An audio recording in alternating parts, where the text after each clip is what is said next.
Welcome to Thoughts on the Market. I'm Mike Wilson, Morgan Stanley CIO and Chief U.S. Equity Strategist. Today I will discuss what it will take for the U.S. equity market to break out of the 5,000 to 5,500 range. It's Monday, April 21st at 11:30 a.m. in New York. So let's get after it. Last week, we focused on our view that the S&P 500 was likely to remain in a 5,000 to 5,500 range in the near term, given the constraints on both the upside and the downside.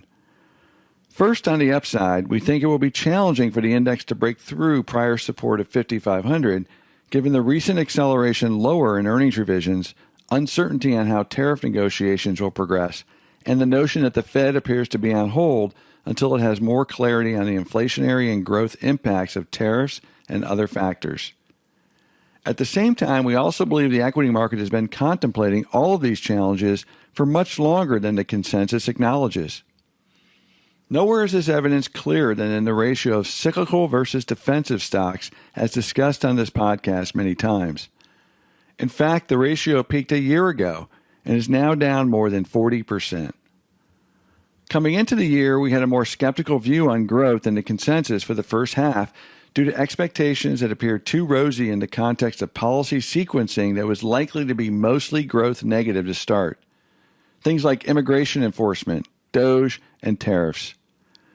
Based on our industry analyst forecast, we were also expecting AI CapEx growth to decelerate, particularly in the first half of the year when growth rate comparisons are most challenging.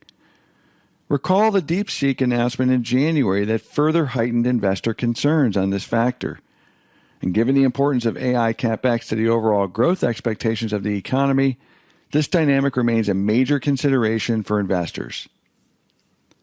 A key point of today's episode is that just as many were overly optimistic on growth coming into the year, they may be getting too pessimistic now, especially at the stock level. As the breakdown in cyclical stocks indicate, this correction is well advanced both in price and time, having started nearly a year ago.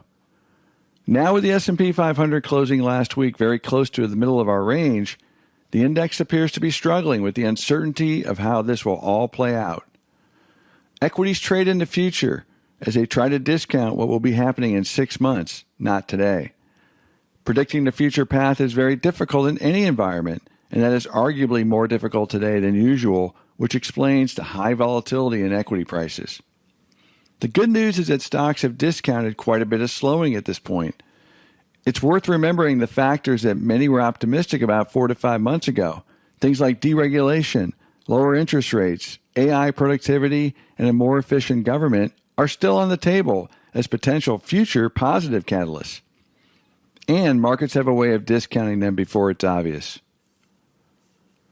However, there's also a greater risk of a recession now, which is a different kind of slowdown that has not been fully priced at the index level in our view. So as long as that risk remains elevated, we need to remain balanced with our short-term views, even if we believe the odds of a positive outcome for growth in equities are more likely than consensus does over the intermediate term. Hence, we will continue to range trade. Further clouding the picture is the fact that companies face more uncertainty than they have since the early days of the pandemic. As a result, earnings revisions breadth is now at levels rarely witnessed and approaching downside extremes, assuming we avoid a recession. Keep in mind that these revisions peaked almost a year ago, well before the S&P 500 topped, further supporting our view that this correction is much more advanced than acknowledged by the consensus.